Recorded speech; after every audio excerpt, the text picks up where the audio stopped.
Hello, I'm Sheryl. This is Winston Taylor from Pause for People. Today we're going to be reading Dr. DeSoto by William Steig.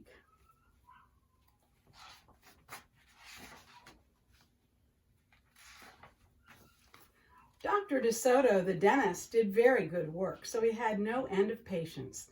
Those close to his own size, moles, chipmunks, etc., sat in the regular dentist chair.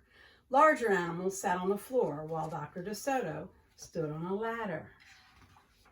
For extra large animals, he had a special room.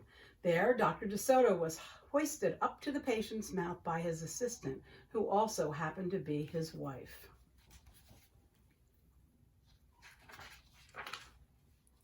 Dr. DeSoto was especially popular with the big animals. He was able to work inside their mouths, wearing rubbers to keep his feet dry, and his fingers were so delicate that they could hardly feel any pain.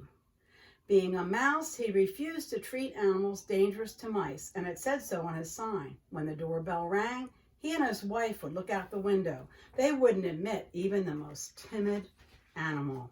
One day, when they looked out, they saw a well-dressed fox with a flannel badge around his jaw. "I cannot treat you, sir," Dr. DeSoto shouted. "Sir, haven't you read my sign?"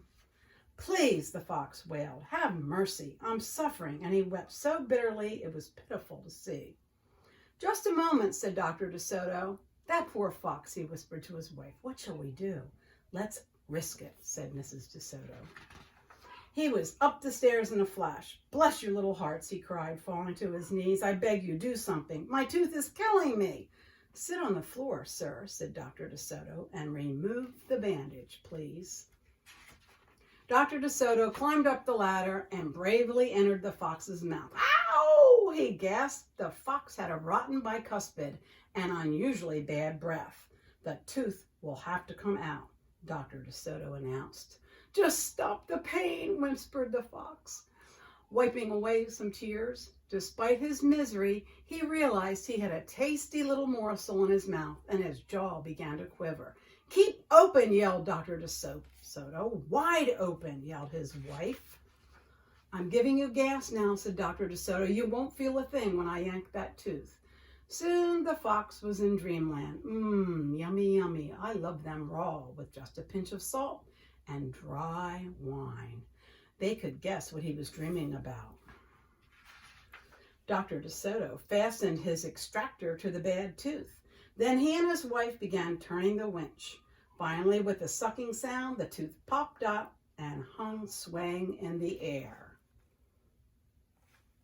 "I'm bleeding," the fox yelped when he came to. Dr. DeSoto ran up the ladder and stuffed some gauze in the hole. "The worst is over. I'll have your new tooth ready tomorrow. Be here at 11 sharp." After office hours, Mrs. DeSoto molded a tooth of pure gold and polished it. "Rub it with salt, indeed," muttered the doctor. "How foolish to trust a fox. He didn't know what he was saying. Why should he harm us? We're helping him." "Because he's a fox," said Dr. DeSoto. That night, the DeSotos lay awake worrying. "Should we let him in tomorrow?" Mrs. DeSoto wondered. "Once I start a job," said the dentist, "I finish it. My father was the same way. We must do something to protect ourselves." And they talked and talked until they formed a plan. The next morning, promptly at 11, a very cheerful fox turned up. He was not feeling a particle of pain. When Dr. DeSoto got in his mouth, he snapped it shut for a moment, then opened wide. "Just a joke," he laughed. "Be serious," said the dentist. "Oh, I love it," exclaimed the fat fox. "It's just beautiful." The fox caressed the new tooth with his tongue. "My, it feels good. I really shouldn't eat them," he said. "On the other hand, how can I resist?" "We're not finished," said Dr. DeSoto, holding up a large jug. "I have a remarkable preparation developed only recently. One application and you can be rid of toothaches forever. Would you like some?" "I certainly would," said the fox. "I'd be honored." He hated any kind of personal pain. "You will never have to see us again," said Dr. DeSoto. Dr. DeSoto stepped into his mouth with a bucket of secret formula and proceeded to paint each tooth. The fox looked very happy. When the dentist was done, he stepped out. Now close your jaws tight and keep them closed for a full minute. The fox did as he was told. Then he tried to open his mouth, but his teeth were stuck together. Ah, excuse me, I should have mentioned, said Dr. DeSoto, you won't be able to open your mouth for a day or two. The secret formula must first permeate the dentine. But don't worry, no pain ever again. The fox was stunned. He stared at Dr. DeSoto, then at his wife. They smiled and waited. All he could do was say, "Thank you very much," through his clenched teeth, and got up to leave. He tried to do so with dignity. Then he stumbled down the stairs in a daze.